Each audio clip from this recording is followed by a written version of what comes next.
de la CMBDJ, la télévision numérique. C'était pour nous l'honneur de voir et d'accompagner les actions du chef de l'État Félix Antoine Tshisekedi, l'homme qui comprend quand même la souffrance du peuple congolais et qui essaye pendant son mandat de pouvoir désengorger quelques problèmes qui rongent la vie quotidienne de la population congolaise. Au jour d'aujourd'hui, le président de la République a lancé, il a fait une remise de bus trop attendus qu'on appelle le bus Academia. Ces bus vont servir aux étudiants pour ne pas, confondre, que les étudiants ne souffrent plus, qu'ils ne prennent plus de bus public. Ils ont maintenant désormais leur bus. C'est tout cela dans le programme du chef de l'État qui veut toujours améliorer la condition de vie de sa population. Voilà la raison pour laquelle je voudrais associer cet élément avec la réaction chaude du professeur Boacha, qui c'est un monsieur qui fait de bonnes analyses concernant les avancements de notre pays. Professeur, bonjour. Bonjour. Merci d'avoir accepté notre invitation. Le chef d'État a remis un lot de bus qui vont servir au transport des étudiants. C'était une promesse, aujourd'hui une réalité. Vous êtes corps professoral. Comment avez-vous senti, ou bien comment avez-vous ressenti de voir ces grands projets qui est réalisé aujourd'hui? Bon, vous savez, moi en politique, quand j'interviens, je parle toujours d'abord de l'histoire. Et l'histoire coloniale, universitaire, nous dit que lorsque Monseigneur Gillon est devenu recteur de l'université Lovanium, la première université du pays, il a offert le transport gratuit à ses étudiants. C'était comme ça de 55 jusqu'à 60. Et c'était ainsi aussi de 60 jusqu'à 67, jusqu'à 65 pendant la Première République qui était dirigée, comme vous le savez bien, par Joseph Kasavubu. Ensuite, quand le général Mobutu prend le pouvoir le 24 novembre 1965, le même régime a été maintenu très longtemps. Même après qu'on a nationalisé les universités et les instituts supérieurs, le transport leur était gratuit, garanti. Le problème est arrivé au moment inattendu. Un jour, j'étais déjà professeur d'université, je crois que c'était le 5 septembre 1983. Le commissaire d'État au transport et communication, un ancien de l'université Lovanium pourtant,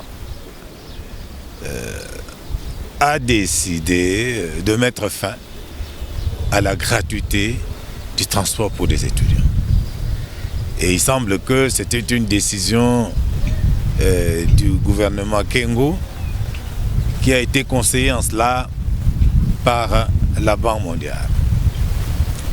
Ce qui m'a étonné ce jour-là, c'est que la jeunesse universitaire n'a même pas réagi. Elle n'a même pas protesté. Et moi, ça m'a froissé. Ça m'a froissé parce que c'était un privilège, une facilité extraordinaire qu'ils avaient. Porté disparu. Et donc, imaginez la joie que j'éprouve de voir que Félix Antoine Tshisekedi, le président, le chef de ma famille politique, qui s'appelle l'Union Sacrée, comme vous le savez, vient de répondre à un vœu auxquelles les étudiants ne s'attendaient même pas.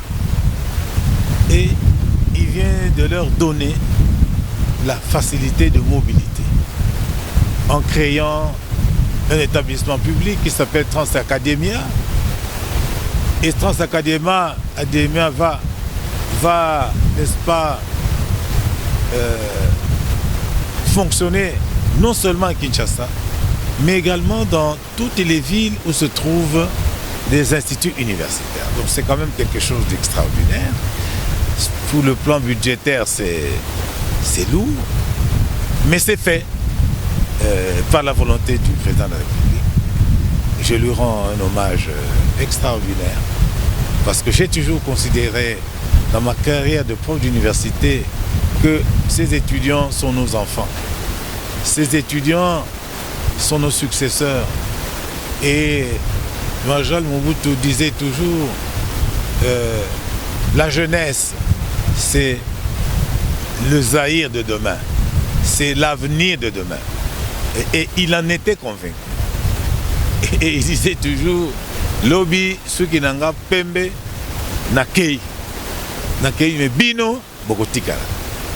Et tout ce que je demanderai aux étudiants, évidemment, c'est de veiller sur ce bijou. Même quand ils se fâchent, parce que nos étudiants savent se fâcher. Même s'ils se fâchent, qu'ils ne touchent pas à leur bus. Qu'ils ne touchent pas, parce que c'est un trésor qu'on leur donne. Depuis 83, c'est-à-dire depuis 49 ans, je crois, 49 ans ou 39 ans, ils n'ont pas eu des moyens de transport. Et maintenant, on leur donne une facilité de transport. Il faut absolument qu'ils puissent préserver cela. Comme ça, le président verra ce qu'on doit encore faire.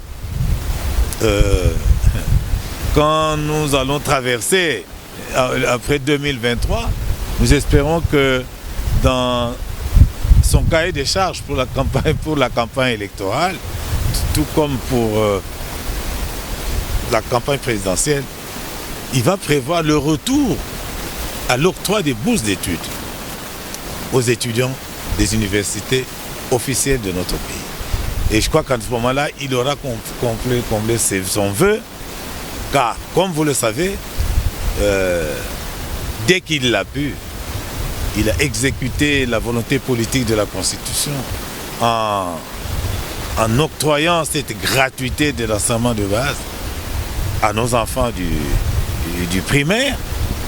Espérons que ce sera ainsi aussi pour l'enseignement secondaire. Et maintenant, ils s'occupent de leurs aînés, les étudiants des universités, des enseignements supérieurs. Je pense que c'est tout simplement extraordinaire. C'est un geste magnifique qu'il fait à la jeunesse, à l'avenir de ce pays. Professeur, parlons gratuité de l'école primaire. Au niveau de l'université, le président Félix Tshisekedi remet encore en marche de bus gratuits aux étudiants. C'est comme si le président a un souci pour la jeunesse congolaise tout entière. Le président aime beaucoup. Le président a deux dadas. Il aime beaucoup la condition de la jeunesse et il aime beaucoup la condition de la femme. C'est quelque chose de constant chez lui. Et il suffit d'observer sa façon de travailler. Vous verrez que quand il fait des nominations, actuellement, ce sont les jeunes qui sont privilégiés. C'est ça. C'est sa façon de travailler, c'est comme ça. Il est comme ça. Hein. Je crois qu'on ne peut pas le changer. Ouais, mais il compte beaucoup sur les jeunes. Beaucoup. Non seulement les étudiants, mais nous voyons aussi que le président a aussi une attention particulière aux doléances des professeurs. Bon, je ne sais pas. Je ne sais pas le dire.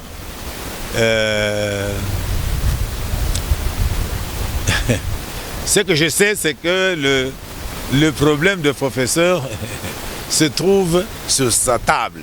Que vous êtes satisfait, hein? Les professeurs sont toujours satisfaits. Non, le dossier des professeurs est sur sa table et j'ai eu la chance de faire partie de la délégation des professeurs qu'il a reçue il y a 2 ans, je crois. Il y a 1 année ou 2 ans, là-bas, au Mont Stanley, excusez-moi. au Mont Galema. Et nous lui avons soumis un certain nombre de préoccupations qui n'ont pas encore eu une réponse. Et il vient de répondre déjà en partie à l'une de ces préoccupations, c'est la mobilité des professeurs. Vous savez que nous sommes actuellement 3300 professeurs et il a décidé de nous octroyer à chacun d'entre nous un véhicule. Pour le moment, on a distribué, je crois, 230, 240 véhicules, mais nous sommes 3300 et je pense que c'est lent. Je supplie le président de la République, qui sait combien je soutiens son action, pour qu'il instruise le gouvernement d'ouvrir les vannes, de payer, les véhicules des professeurs. Et ce sera quelque chose de plus que le chef va réserver à la jeunesse. Parce que nous, on s'occupe seulement des jeunes. Nous avons sacrifié toute notre vie pour les jeunes. Et comme il s'occupe des jeunes, il s'occupe aussi de nous. Il voit aussi nos conditions salariales, telles que cela a été négocié à Bibois. Et nous aimerions qu'on aille plus loin. Parce que je pense que le minimum qu'on peut offrir à un professeur d'université aujourd'hui, c'est une rémunération d'au moins 5 000 $. C'est ça qu'on attend. Et je pense qu'avec tous les efforts que fait Nicolas Kazadi, notre ministre des Finances, le chef, peut offrir... Souvent on l'accuse de celui qui bloque tout. Non. Comment voulez-vous qu'il bloque?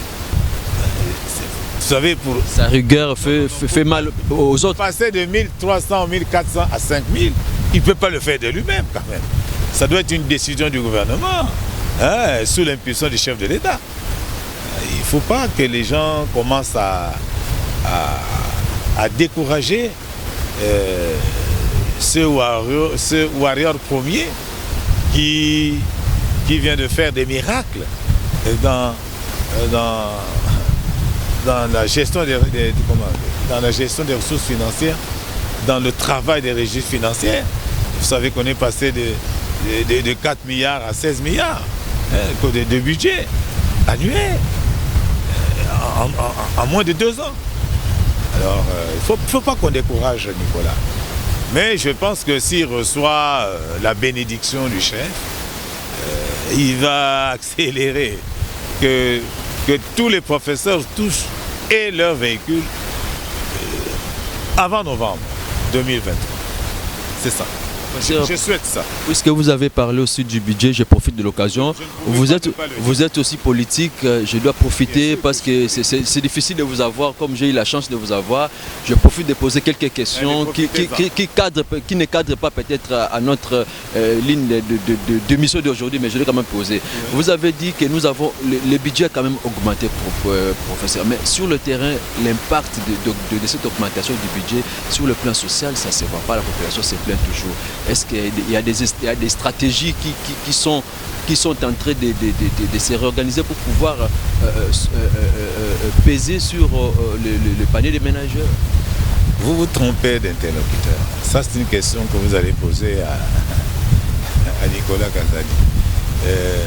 Kadibanjous. Il faut lui la question. Moi, je ne peux pas répondre à cette question.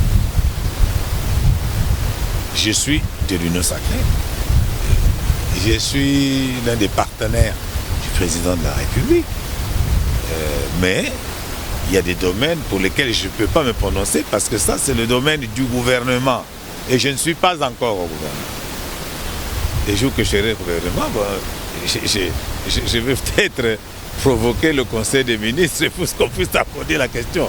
Mais pour le moment, c'est difficile. Je crois que tel que je fais là, le chef comprend la préoccupation que j'ai par rapport au corps académique, qu'on lui donne de bonnes conditions de travail pour qu'il puisse mieux s'occuper des jeunes qu'il aime tant.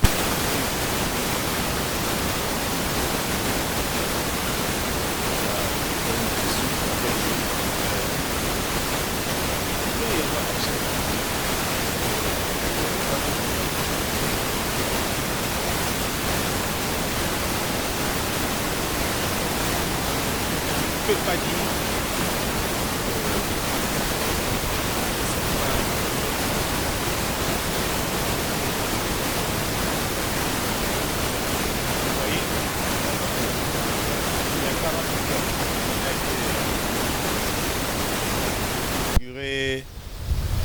Il y a 5 jours, inauguré une usine du côté de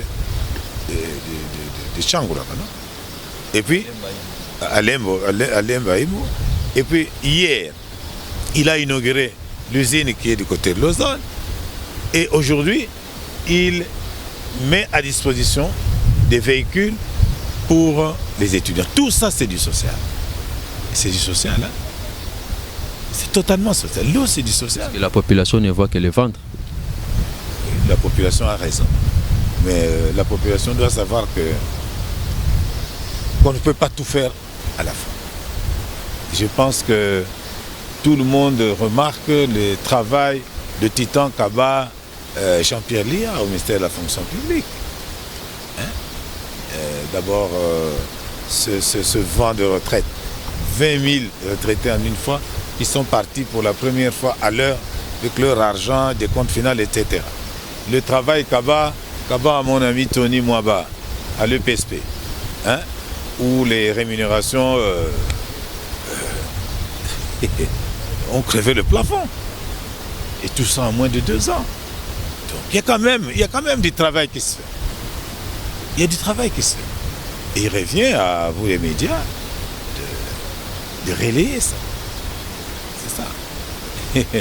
Professeur, est-ce que vous pouvez affirmer à la population qui nous suivent réellement que le chef de l'État a besoin du deuxième mandat pour qu'il puisse accomplir sa vision qu'il a sur le Congo? Bah, écoutez, moi j'étais à l'hôtel Béatrice, hein, quand il a donné son discours programme, hein, avant que nous l'accompagnions à la CENI pour déposer la candidature. Hein.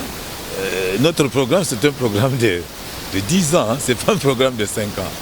Et donc, nous sommes à la fin de notre mandature de 5 ans et naturellement, nous allons nous battre pour qu'il fasse son deuxième et dernier mandat tel que prévu par la Constitution. Et il n'y a rien qui peut l'empêcher de le faire. Pour le moment, nous avons ce problème sécuritaire qui est là, mais vous savez que le chef ne dort pas. Non seulement qu'il est dans cette action diplomatique agissante pour dire à la communauté internationale qui nous attaque, le Rwanda, et que le M23 n'existe pas. Et maintenant, la communauté internationale est convaincue de ça. Imaginez ça. Depuis 1994 que ces gens nous ont attaqués et ils sont ici, infiltrés dans toutes nos institutions. C'est la première fois qu'un chef d'État dit notre ennemi.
Là, nous sommes presque à la fin.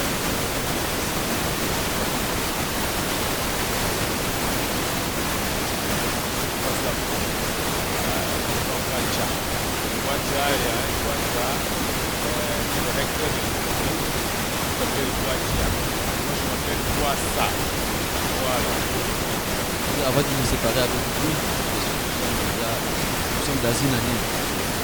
Si on rappelle les télévisions. Alors, professeur,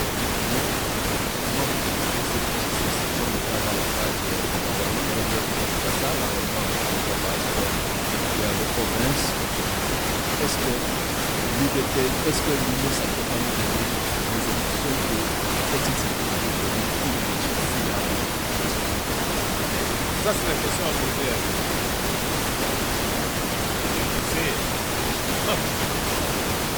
Moi, je dis.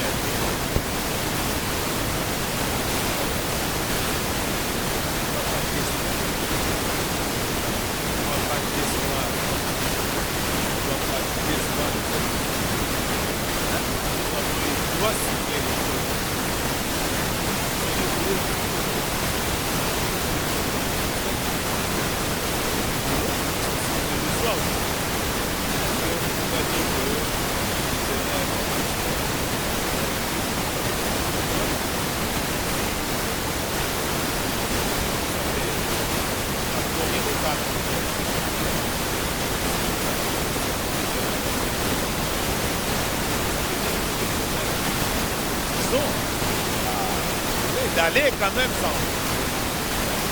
Ils doivent s'enlever. Ce sera compliqué. Et nous demandons à que tous les petits problèmes qu'on vient d'avoir à connaître doivent être résolus. S'il y a des problèmes, ils doivent prolonger le temps d'abord. Pas 14%, mais non, c'est 80% des personnes qui ont retiré la place. Mais lui, il est satisfait de ça.